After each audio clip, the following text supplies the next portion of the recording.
Salut à tous et bienvenue sur AZ 237. Honteux de sa femme, un mari la présenta comme sa femme de ménage au travail. Des années après le divorce, ils se rencontrèrent à nouveau et il trembla en entendant quelqu'un appeler son nom. Gabriella naquit comme la première fille d'une famille extrêmement conservatrice qui suivait strictement toutes les vieilles traditions. Dès son jeune âge, elle réalisa qu'elle n'était pas l'enfant que ses parents avaient espéré. Le fardeau de ne pas être le fils désiré était ressenti non seulement par elle, mais aussi par sa mère, qui endura de sévères critiques de la famille pour avoir donné naissance à une fille. Le rejet ne s'arrêta pas là. Dans un acte de tristesse et de frustration, sa mère blâma Gabriella pour les problèmes à la maison. Lorsque son frère naquit un an plus tard, les différences devinrent encore plus évidentes. Le garçon était le centre de l'attention de la famille, recevant amour et soins, tandis que Gabriella connaissait le goût amer de la solitude. Elle grandit en croyant qu'il était de son devoir de renoncer à des choses pour le bien de son frère. De nouveaux vêtements, une meilleure nourriture, même le confort d'une couverture chaude lors des froides journées d'hiver. Tandis que son frère dormait confortablement, Gabriella se recroquevillait dans un lit avec un matelas mince, couverte de vieilles couvertures usées. Lorsqu'il fut temps d'aller au lycée, son frère fut inscrit dans une école privée renommée et coûteuse. Gabriella n'osait même pas rêver d'un tel privilège. L'amertume grandit en elle. Pourtant, elle avait une soif de connaissance qu'elle ne pouvait ignorer. Avec une détermination qu'elle n'avait jamais montrée auparavant, elle supplia son père de lui permettre de continuer ses études. Mais son insistance ne provoqua que des rires et du mépris. « Pourquoi gaspiller de l'argent pour une fille ?» disait son père, montrant sa manière de penser démodée. « N'est-ce pas suffisant que tu sois allée à l'école jusqu'au lycée ? Tu devrais être reconnaissante envers tes parents pour le reste de ta vie. Alors, occupe-toi de travailler pour payer ton logement et ensuite de te marier, compris ? » Ces mots étaient directs et très blessants. Bien qu'elle n'aimait pas être ignorée, elle n'a jamais cessé de rêver et de se battre pour un avenir où elle-même déciderait de son chemin. À 16 ans, Gabriella obtint un emploi dans une usine de tissus. Là, elle partageait son temps entre l'épuisement du travail de jour et les études secrètes la nuit, loin du regard critique de sa famille. Les livres étaient ses amis silencieux et les connaissances qu'elle acquérait étaient son arme secrète. Étudier n'était pas un crime, mais dans son foyer, chaque page qu'elle lisait était comme un petit acte de rébellion contre ceux qui étaient attendus d'elle. Gabriella passa des années à se battre de toutes ses forces. Elle travailla dur à l'usine pendant la journée et étudia attentivement et soigneusement la nuit. Tous ces efforts portèrent leurs fruits lorsqu'à 19 ans, elle réussit l'examen équivalent à un diplôme de fin d'études secondaires. C'était entièrement son œuvre, sans aide ni soutien de quiconque, juste sa ferme volonté d'avancer. Avec cette réalisation, Gabriella changea. Elle décida qu'elle n'accepterait plus d'être traitée comme inférieure simplement parce qu'elle était une femme. Une nuit silencieuse, elle quitta la maison à la recherche de sa liberté et commença à vivre seule.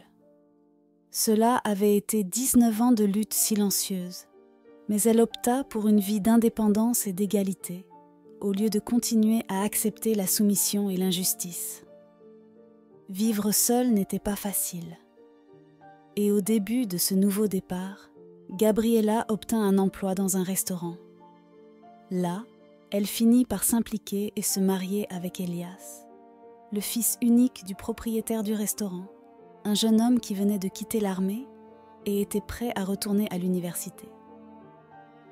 Elias fut le premier à lui faire de vrais compliments, qui touchèrent profondément son cœur. Et bientôt, l'affection entre eux se transforma en amour. Ils sortirent ensemble pendant moins d'1 an et décidèrent de se marier en secret, emménageant ensemble dans le petit appartement de Gabriella. Cependant, le mariage ne resta pas secret longtemps. Lorsque la mère du jeune homme, qui était également la patronne de Gabriella, découvrit le mariage, Elle fut choquée et très en colère. Elle confronta Gabriela furieusement. « Je t'ai embauchée parce que j'avais pitié de toi, mais épouser mon fils dans mon dos ?» commença la mère, la voix tremblante de colère. « Tu penses que j'accepterai cela? Que je te laisserai entrer dans ma famille après cela? Pas question. Pars et oublie ton salaire. Tu n'as apporté que des problèmes pour nous. Mon fils pourrait être avec les plus belles filles de l'université, construire un avenir réussi et non être avec quelqu'un comme toi. » Effrayée, Gabriela répondit « Madame, je n'ai pas séduit votre fils. Nous sommes simplement tombés amoureux. Tu es d'un monde différent. Toi et Elias ne correspondez pas, et je ne m'arrêterai pas tant que je ne te verrai pas loin de lui. » Sur ces mots, elle se retourna et partit. Gabriela fut choquée par les mots et l'injustice de la situation. Avant qu'elle puisse argumenter, la mère d'Elias la licencia sans payer ce qu'elle lui devait. Plus tard, la mère fit irruption dans l'appartement du couple, aveuglée de fureur, cassant tout sur son passage. Gabriela était terrifiée jusqu'à ce qu'Elias arrive et voie le chaos. « Maman, arrête. J'ai aussi décidé de me marier, pas seulement Gabriela, » intervint-il, tenant ses mains doucement.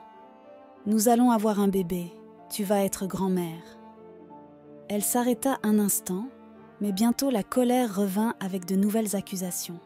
« Et si cet enfant n'est même pas le tien ?» accusa-t-elle, la méfiance dans chaque mot.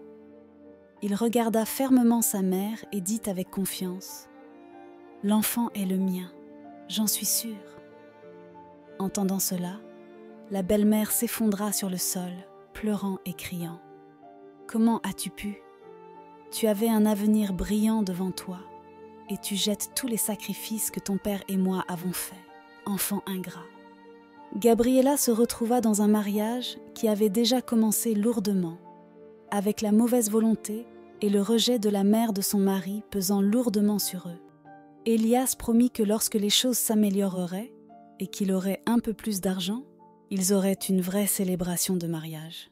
Malgré la situation financière serrée, sans emploi et s'étant éloignée de ses propres parents, Gabriela lui dit « Je suis heureuse avec la vie que nous avons. » Ces mots étaient sincères lorsqu'elle parlait, mais au fond, elle sentait qu'elle cachait en quelque sorte une partie de la vérité.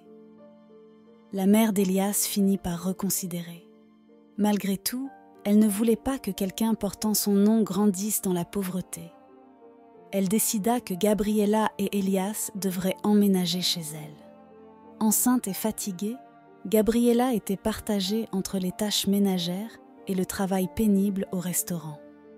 Sa belle-mère vivait en se plaignant, en criant et en disant que Gabriela n'était rien d'autre qu'une femme paresseuse, trouvant absurde que Gabriela se plaigne de la grande quantité de travail quotidien. Gabriela supporta tout cela pendant plus de 5 ans, pleurant parfois en secret, se demandant pourquoi elle devait passer par tout cela. Mais encore, elle trouva un certain réconfort dans son mari. Il était son soutien, tenant sa main affectueusement et offrant du réconfort. La vie de Gabriela devint un véritable tourbillon lorsque sa belle-mère, trompée par un charlatan d'investissement, perdit toutes ses économies. La dame était désespérée et ne savait pas quoi faire. « Comment cela a-t-il pu m'arriver ? Tout mon argent, toutes mes économies, ô mon Dieu !» s'exclama la belle-mère. « Maman, comment as-tu pu tomber dans le panneau ? Que ferons-nous maintenant ?» dit Elias avec désespoir. Puis Gabriela tenta de calmer la situation. « Elias, garde ton calme. Ta mère ne l'a pas fait exprès, elle a été trompée. Et regarde, même si ce n'est pas beaucoup, j'ai économisé un peu d'argent. Et avec cela, nous pourrons louer un simple appartement en sous-sol. Alors ne traite pas ta mère comme ça. » Mais la belle-mère s'irrita et dit « Comment oses-tu parler à mon fils comme ça ? Tout cela est de ta faute. Si tu n'étais pas juste une simple femme de la banlieue, nous ne serions pas en train de vivre cela.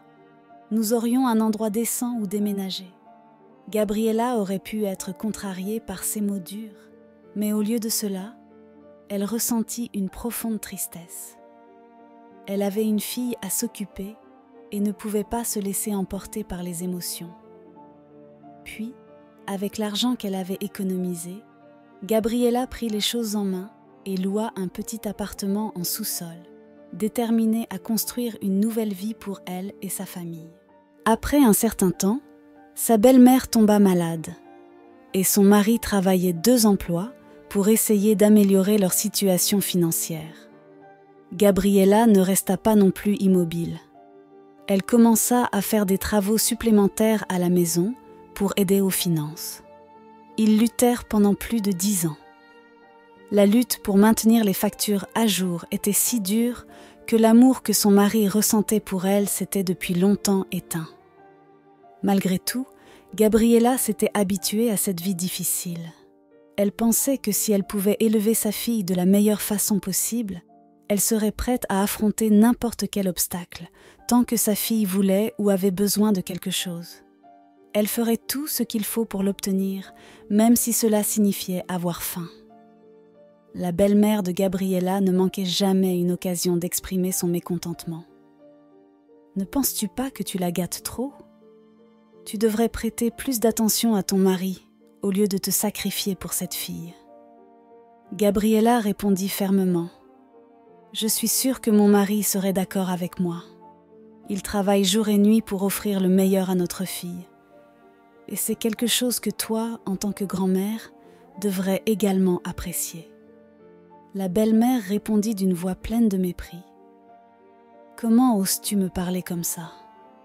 Nous ne sommes ici qu'à cause de ta pauvre famille sans ressources. » Gabriela ne se laissa pas intimider et répondit « Pour autant que je me souvienne, nous sommes dans cette situation parce que tu as été trompée. » Après ces mots de Gabriela, la femme devint furieuse et commença à casser des choses autour de la maison.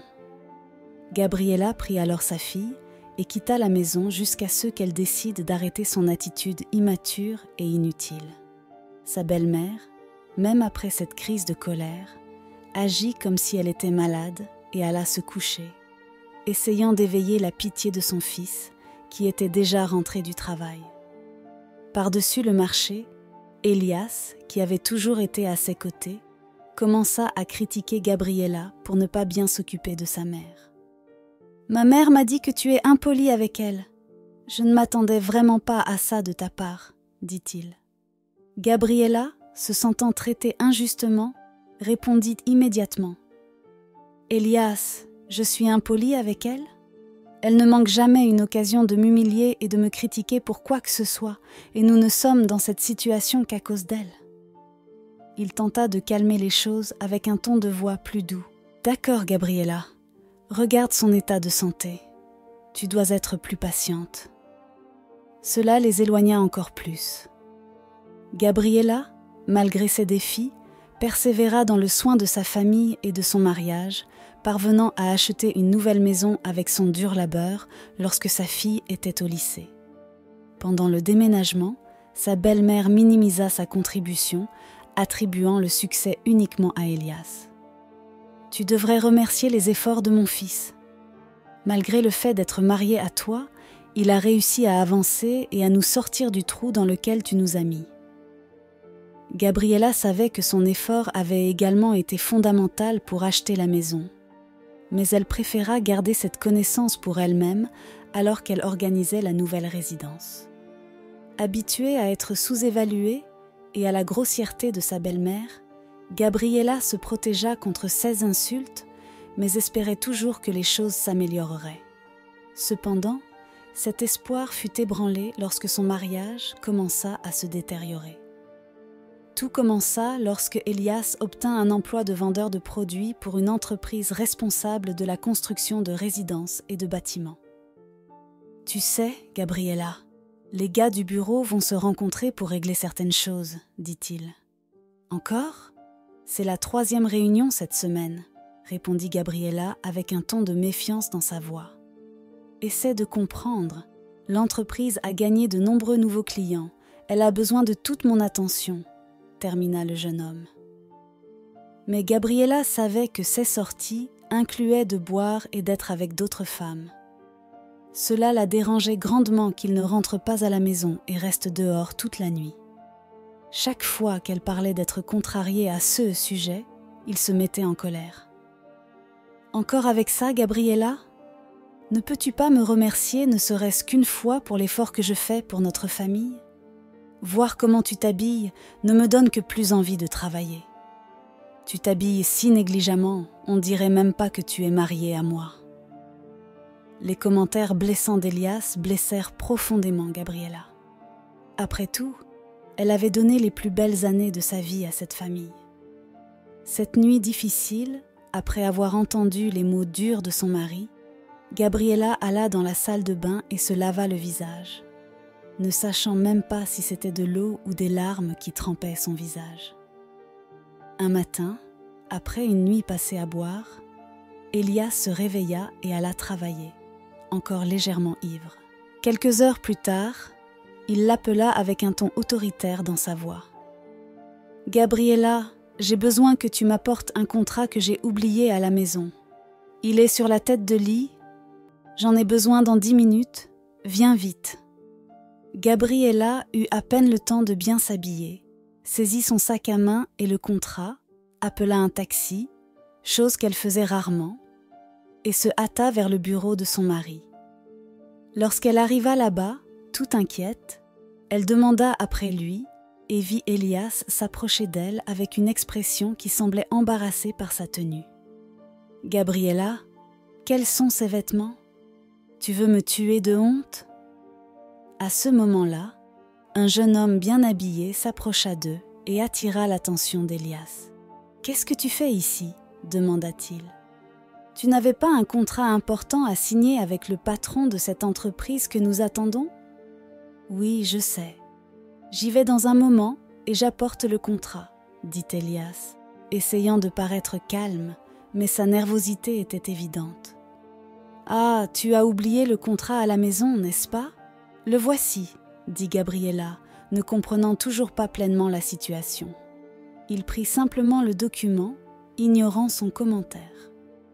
Lorsque les autres demandèrent si elle était sa femme, Elias répondit sans montrer aucun embarras. « Qui, elle ? Non, elle est juste une femme de ménage que nous avons embauchée pour aider au nettoyage. » Gabriella se sentit comme si elle avait été poignardée. Elle était ignorée en tant qu'épouse et présentée comme rien de plus qu'une femme de ménage. Après cela, il s'éloigna d'elle et retourna au travail, ne montrant aucun signe de remords.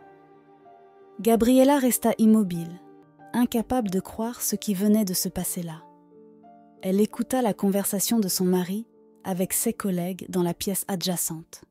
« Il doit être riche, il a même une femme de ménage, » dirent-ils. « Ouais, j'ai presque cru que c'était sa femme. Ils sont fous. Comment pourrait-il vivre avec une femme comme ça ? Ma femme est très occupée ces jours-ci, et je n'ai Dieu que pour elle. Regarde comment elle s'habille et ses cheveux, » dit Elias. Et les collègues continuèrent. « C'est ça, elle est juste ta femme de ménage. De plus, elle n'est pas du tout ton genre. Mais allez, tu dois sécuriser ce contrat pour que ta promotion à manager se concrétise. Ta femme doit être très fière de toi. » La vérité était que Gabriella était dévastée. Elle rentra chez elle en sanglotant et, comme si elle était hypnotisée, s'arrêta dans un magasin de vêtements et passa le reste de la journée à acheter plusieurs nouvelles tenues pour essayer de se sentir mieux. Lorsqu'elle rentra à la maison, Elias la critiqua sans merci. « Peu importe comment tu t'habilles, à l'intérieur, tu es toujours la même. Et comment oses-tu dépenser mon argent pour acheter ces vêtements ? Tu es folle. Rends ces vêtements. Tu m'as fait honte au travail, » dit-il, montrant qu'il n'avait aucun respect pour elle. Cependant, Gabriella, le cœur lourd et l'âme blessée, refusa de retourner les vêtements. Il continua à se moquer d'elle, disant qu'elle ressemblait à une mendiante. La belle-mère intervint également dans la discussion. « Mon fils a absolument raison. Regarde-toi, tu t'habilles comme quelqu'un d'un niveau inférieur. Même si tu ne l'es pas, essaie au moins de paraître digne de notre nom de famille. » Gabriela ressentit une rage et un désespoir si intenses que son corps trembla. Elle était habituée à la manière dont la famille d'Elias la traitait, mais il y avait une limite à ce qu'elle pouvait supporter, surtout devant sa fille. Elle se rappelait toujours le dicton selon lequel la fille finit par vivre la vie de sa mère. Et la plus grande peur de Gabriela était que sa fille ait un avenir triste comme le sien. Soudainement, comme si c'était la chose la plus simple au monde, Elias dit « C'est assez, Gabriela. J'ai poussé ce mariage aussi loin qu'il pouvait aller. Je ne veux plus rien avoir à faire avec toi. Je veux un divorce. Tu ferais mieux de trouver un autre endroit où vivre. Qu'est-ce qui te prend ? J'ai contribué à cette maison plus que toi, répondit Gabriela. Eh bien oui, mais le fait est que je suis avec une autre femme et elle est enceinte. Je veux qu'elle vienne vivre ici. C'est elle qui me convient, répondit Elias. Gabriela fut surprise par l'audace d'Elias. Comment peux-tu me trahir ainsi et agir comme si tu avais raison, dit-elle.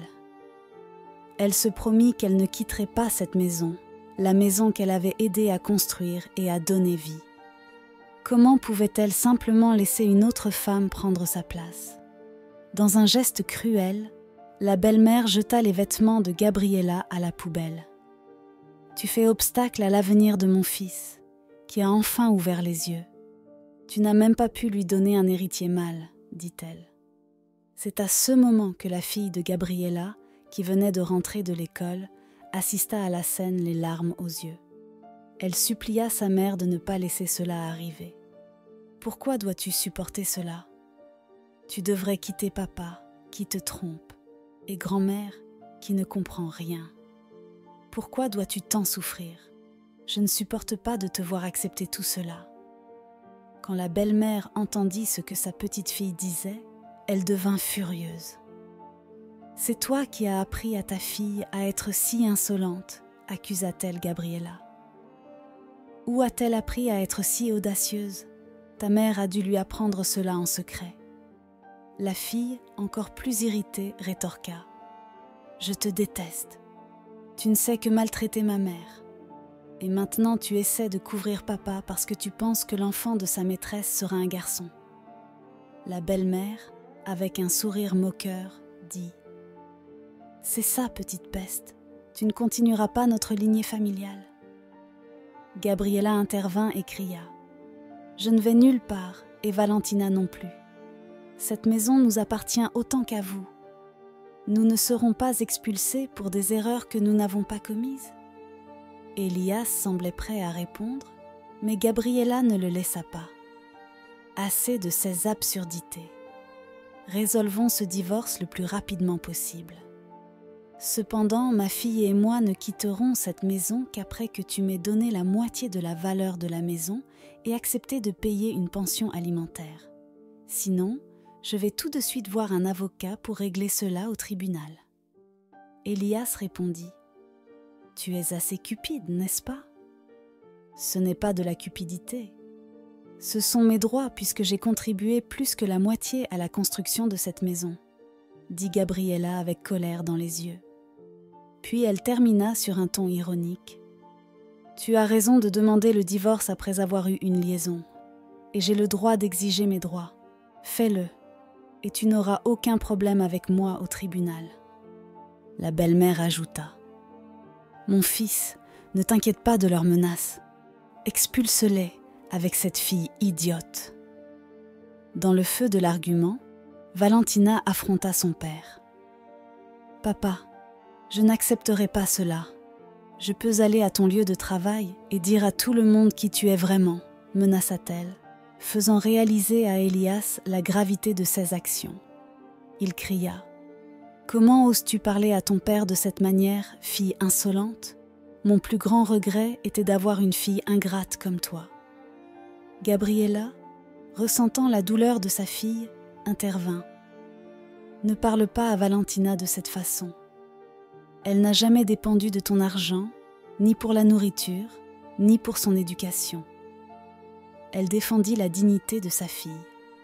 Elias, qui s'attendait apparemment à la soumission de Gabriela pour signer les papiers du divorce, fut surpris par sa détermination et ne s'attendait pas à ce qu'elle affirme ses droits avant de signer quoi que ce soit.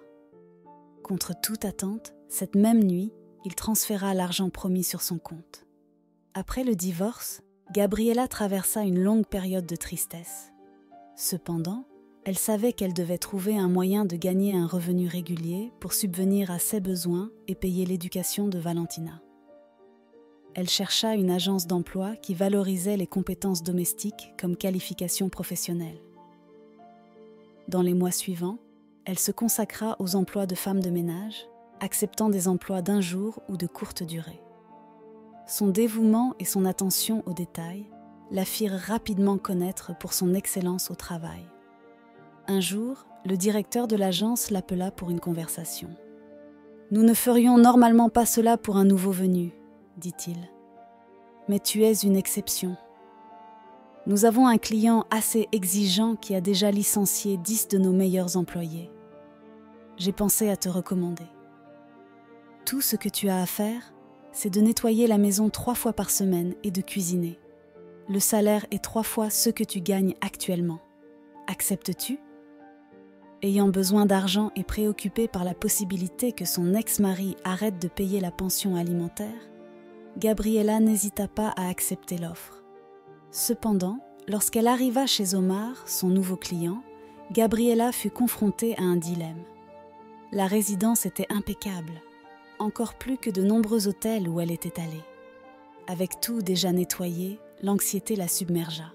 Ne voulant pas perdre l'opportunité de gagner un salaire plus élevé, elle commença à chercher quoi que ce soit à faire. Elle nettoya les rideaux, lava les draps, désinfecta les lampes et organisa le réfrigérateur. Elle fit tout si rapidement qu'elle eut encore du temps libre. Gabriela se rendit ensuite à la cuisine après un rapide passage au marché. Utilisant des ingrédients frais, elle commença à préparer des repas, ne connaissant pas les préférences de son employeur ni combien d'assaisonnements il aimait. Gabriela était déterminée à faire fonctionner ce nouveau départ, pas seulement pour elle-même, mais pour construire un meilleur avenir pour Valentina.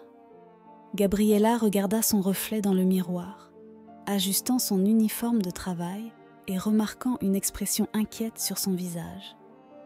Elle contempla l'argent qu'elle avait gagné. Le montant lui semblait excessif pour le peu de travail qu'elle avait fait. Avec cette pensée en tête, elle écrivit soigneusement une lettre et la laissa pour son employeur. Dans la lettre, elle mentionna que s'il désirait un plat spécial, il pouvait simplement laisser une note dans le réfrigérateur et elle préparerait le repas et l'aurait prêt pour lui. Omar était souvent absent lorsque Gabriela travaillait. Ils se croisaient donc rarement. Contrairement à ses préoccupations précédentes, l'employeur n'exprima aucune insatisfaction. Elle continua son travail assidu, mettant plus d'efforts que nécessaire pour s'assurer que le salaire qu'elle recevait était juste. Un jour de travail typique, tout en étant totalement absorbée par son travail, Gabriela remarqua une date entourée sur le calendrier de la maison d'Omar. Il y avait un rappel, mais cela ne correspondait à aucun de ses jours de travail habituels. Cela la fit questionner l'importance de cette date et si elle devait préparer quelque chose de spécial pour l'événement. Peut-être avait-il prévu d'avoir quelqu'un chez lui. Inspirée par l'idée qu'elle devait anticiper l'événement prévu, Gabriela décida d'utiliser la nuit précédente, malgré son emploi du temps chargé, pour préparer le repas. La cuisine devint son refuge de bonheur, et elle perdit la notion du temps en cuisinant, enveloppée dans le plaisir de préparer la nourriture avec soin. Alors que Gabriela était concentrée sur la cuisine, le propriétaire rentra. Surprise de voir qu'elle avait perdu la notion du temps, elle s'empressa d'expliquer « Je suis désolée. J'étais tellement absorbée par la cuisine que je n'ai pas vu l'heure. J'ai fini maintenant et je vais partir. Avez-vous déjà mangé ? Voulez-vous que je mette la table ? demanda Omar. Gabriela répondit « Je ne me sens pas bien, mais pourquoi avez-vous cuisiné autant ?» Omar, avec une touche d'excitation, répondit « Eh bien, j'ai remarqué que demain est une date importante sur votre calendrier, alors j'ai pensé préparer ce repas. Gabriela réalisa qu'il avait apporté des sacs de courses avec lui, indiquant peut-être qu'il voulait cuisiner lui-même pour cette date. La tête pleine de doutes, Gabriela ne sut pas quoi faire. Heureusement ou malheureusement, l'employeur n'aborda pas davantage le sujet. Il dit simplement « D'accord, nettoyez tout, et ensuite vous pouvez partir. » Gabriela se tenait là, au milieu de la cuisine, remplie d'arômes délicieux et de pensées confuses, essayant de comprendre ce qui venait de se passer. Elle craignait que ce malentendu avec la nourriture puisse lui coûter son emploi. Mais à sa surprise, elle ne reçut aucune réprimande. Le cœur lourd, elle se rendit au travail le lendemain. Cependant, une agréable surprise l'attendait. Il y avait une note sur le réfrigérateur qui disait « Merci pour le repas ». Cette simple note la rendit très heureuse, et inspirée par cet événement inattendu, Gabriela nettoya la maison et cuisina avec encore plus d'enthousiasme. C'est à ce moment-là qu'elle réalisa, peut-être pour la première fois, à quel point son travail domestique était devenu gratifiant. Le lendemain, Gabriela trouva une note au travail, lui demandant de réduire les portions des repas. Cela marqua le début d'une nouvelle façon de communiquer à travers des notes laissées çà et là, avec des messages comme « La soupe était délicieuse, merci de la laisser chaude pour mon arrivée, et le dîner était excellent. » Ces notes devinrent fréquentes, et quand il rapporta un vase de fleurs à la maison et lui demanda d'en prendre soin en son absence, Gabriela sentit que l'atmosphère dans la maison devenait plus légère et plus heureuse. Cet échange de notes se poursuivit pendant des mois. Gabriela commença à attendre avec impatience les jours où elle travaillait, sans plus s'inquiéter de ce qu'il fallait préparer. Elle remarqua qu'elle souriait plus souvent pour elle-même. Sa fille, remarquant ces changements, demanda « Maman, tu fréquentes quelqu'un ?» Gabriela, surprise mais flattée, répondit « Quelle sorte de question est cela, Valentina ?» Valentina observa « Eh bien, tu sembles plus heureuse que d'habitude. » Gabriela tenta de cacher son malaise et dit « Oh, s'il te plaît, je passe juste de bonjour. C'est si rare. » Valentina répondit « D'accord, alors, restant quelque peu sceptique. » Un matin, Gabriela se rendit au travail et remarqua qu'Omar semblait avoir la grippe. Malgré son assurance que ce n'était qu'une grippe passagère et qu'elle devrait rentrer chez elle pour éviter de l'attraper, Gabriela était extrêmement préoccupée par son bien-être. Elle se rendit à la pharmacie la plus proche, acheta des médicaments contre la grippe et retourna préparer une soupe de poulet nourrissante pour lui. Avant de partir, elle laissa une note dans le réfrigérateur lui demandant de prendre les médicaments et de consommer la soupe pour se rétablir rapidement. Le lendemain, Gabriela reçut une surprise. Elle trouva plusieurs produits de beauté laissés pour elle en guise de remerciement. Elle se sentit mal à l'aise d'accepter un tel cadeau et décida d'attendre le retour d'Omar pour en discuter. Quand elle rentra chez elle, il fut surpris de la voir encore là, car il pensait que Gabriela était déjà partie. Elle engagea la conversation, disant « J'apprécie les cadeaux, mais je ne me sens pas à l'aise de les accepter. Et je ne veux pas que tu penses que je n'ai pas apprécié le geste. S'il te plaît, Omar, reprends-les. » Omar insista. « S'il te plaît, Gabriela, accepte-les. C'est une façon de montrer ma gratitude pour les soins que tu as fournis et les délicieux repas que tu as préparés pour moi. Je suis content que tu aimes cuisiner pour toi. C'est toujours un plaisir de cuisiner pour toi. » Gabriela répondit gentiment. « Même si la nourriture est excellente, elle n'a pas le même goût quand elle est consommée seule. La compagnie de la famille me manque, quelque chose que je n'ai pas expérimenté depuis longtemps. » Omar, avec une touche de nostalgie, partagea. « La perte de ma mère a été le moment le plus difficile. C'était à ce moment-là que l'absence d'une famille se faisait profondément sentir. Je ne peux même pas imaginer ce que cela a dû être de faire face à cela seule. Gabriella changea un peu la conversation et demanda « Et ton ex-mari ?»« Il ne me dérange pas. Nous avons divorcé après qu'il m'ait trompée. Donc, il n'a aucun droit de commenter cela, » répondit Gabriella avec un soupir. Le lendemain, Gabriella trouva une note d'Omar, l'invitant à dîner plus souvent ensemble. Avec la note se trouvait une carte de crédit pour qu'elle puisse acheter les ingrédients nécessaires pour leur repas. Tenant la carte, Gabriella réfléchit à la manière de procéder, partagée entre le maintien du professionnalisme et les sentiments qu'elle éprouvait pour lui. Finalement, elle décida que ce serait différent. Cela faisait longtemps qu'elle n'avait pas dîné avec un homme depuis son divorce, mais elle croyait qu'elle accepterait son invitation à dîner. Et ainsi, lorsqu'ils s'assirent enfin pour dîner ensemble, la conversation coula naturellement.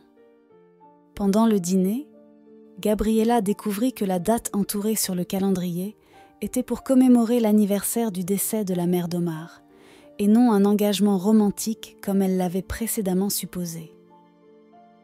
Au fur et à mesure que la conversation progressait, elle commença à réaliser qu'il était très différent des hommes avec lesquels elle avait été dans le passé. « Je ne me suis jamais mariée, tu sais. Je suis plus âgée que toi et j'ai déjà affronté de nombreux défis dans ma jeunesse, » commenta-t-il. Gabriella sympathisa, disant « Je suis désolée pour ces expériences. » Omar continua « Perdre ma mère a été le moment le plus difficile. C'était à ce moment-là que l'absence d'une famille se faisait profondément sentir. Je ne peux même pas imaginer ce que cela a dû être de faire face à cela seule. » Gabriella répondit « Je comprends parfaitement. La nourriture prend une saveur spéciale quand elle est partagée. » Il proposa, quelque peu excité « C'est pourquoi je me disais, accepterais-tu de dîner avec moi un de ces jours ?» Surprise mais flattée, Gabriella répondit « Ce serait différent. Cela fait longtemps que je ne me suis pas assise pour dîner avec un homme depuis mon divorce. Mais oui, je pense que j'accepterai ton invitation à dîner. » Et ainsi, lorsqu'ils s'assirent enfin pour dîner ensemble, la conversation coula naturellement. Après une certaine discussion, Gabriella décida d'accepter l'invitation d'Omar à l'épouser. Elle mentionna qu'elle le faisait non seulement pour elle-même, mais aussi pour sa fille Valentina. Omar exprima son bonheur et son soulagement sincères. Et Gabriella ressentit un profond sentiment d'amour et d'excitation à la perspective d'un véritable mariage. « Je n'arrive pas à croire que je choisis ma robe de mariée », s'exclama Gabriella en regardant les robes dans le salon élégant de l'hôtel. En arrivant au lieu élégant de l'hôtel pour discuter des arrangements du mariage, Omar demanda la permission à Gabriella. « Mon amour, je dois régler une affaire urgente de travail. Peux-tu m'attendre ici à l'hôtel ? Je dois juste signer un contrat et la personne est à proximité. »« Bien sûr, résous ce que tu dois. Je t'attendrai ici, » répondit Gabriella, compréhensive. En se promenant dans le hall de l'hôtel luxueux, admirant l'éclat et la beauté autour d'elle, Gabriella vécut l'inattendu. Elle tomba sur Elias, son ex-mari, la dernière personne qu'elle voulait voir, et une vague de surprise et d'irritation l'envahit. « Que fais-tu dans un hôtel chic comme celui-ci ? »« Cela ne te convient pas ?» se moqua-t-il, la regardant de manière critique, comme s'il questionnait sa présence là-bas. « Depuis quand fréquentes-tu des endroits comme celui-ci ?» Gabriella n'hésita pas à répondre fermement, même avec sa fierté blessée. « Ce n'est pas tes affaires si je porte du maquillage ou si je suis dans un hôtel élégant. Laisse-moi tranquille et occupe-toi de ta propre vie. » Elias persista, étant impoli et provocateur. « Essaies-tu de me remplacer par un homme plus âgé et plus riche, Gabriella ? Penses-tu que cela passe inaperçu ? C'est évident que tu profites de lui. Je ne suis pas aveugle à cela. Je ne profite de personne. Je cherche juste le bonheur, quelque chose que je n'ai pas atteint quand j'étais avec toi. Que je sois heureuse ou non n'est plus ton affaire. déclara Gabriela. Elias tenta d'argumenter davantage, mais il fut interrompu alors qu'Omar s'approcha. « Monsieur Omar, que faites-vous ici ? N'allez-vous pas nous rejoindre à l'intérieur pour discuter du contrat ?» bredouilla Elias mal à l'aise. Omar remarqua la tension dans l'air et décida de reporter sa conversation avec Gabriela pour plus tard. Il fixa l'ex-mari de Gabriela et parla d'une voix qui ne souffrait aucune contestation. « Je ne suis pas venu ici pour jouer. Elias, j'ai vu comment tu lui as parlé et je n'ai aucun intérêt à faire des affaires avec toi désormais. » Elias tenta d'argumenter, mais Omar l'interrompit, disant « Le contrat dont nous étions sur le point de discuter est désormais sans objet.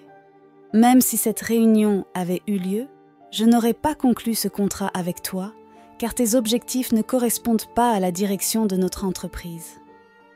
Monsieur Omar, je baisserai les prix et répondrai à toutes vos conditions. S'il vous plaît, signez le contrat. Si je ne peux pas faire signer ce contrat, ce sera un gros problème pour l'entreprise, supplia Elias désespérément. Si tu baisses les prix, cela perturbera d'autres calculs. Les problèmes de ton entreprise ne me concernent pas, répondit Omar calmement.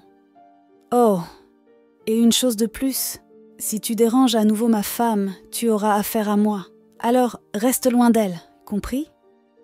Il remarqua la détermination d'Omar et recula. Elias tenta une approche différente. « Gabriela, tu ne vas rien dire ?» Mais avant que Gabriela puisse répondre, Omar intervint, disant « Elle n'a rien à dire. Gabriela fait partie de ma vie maintenant, et je ne permettrai pas que toi, ou quoi que ce soit du passé, interfère. » Gabriela prit la main d'Omar, cherchant une assurance, alors qu'ils quittaient l'hôtel ensemble, encore secoués par la rencontre inattendue avec Elias.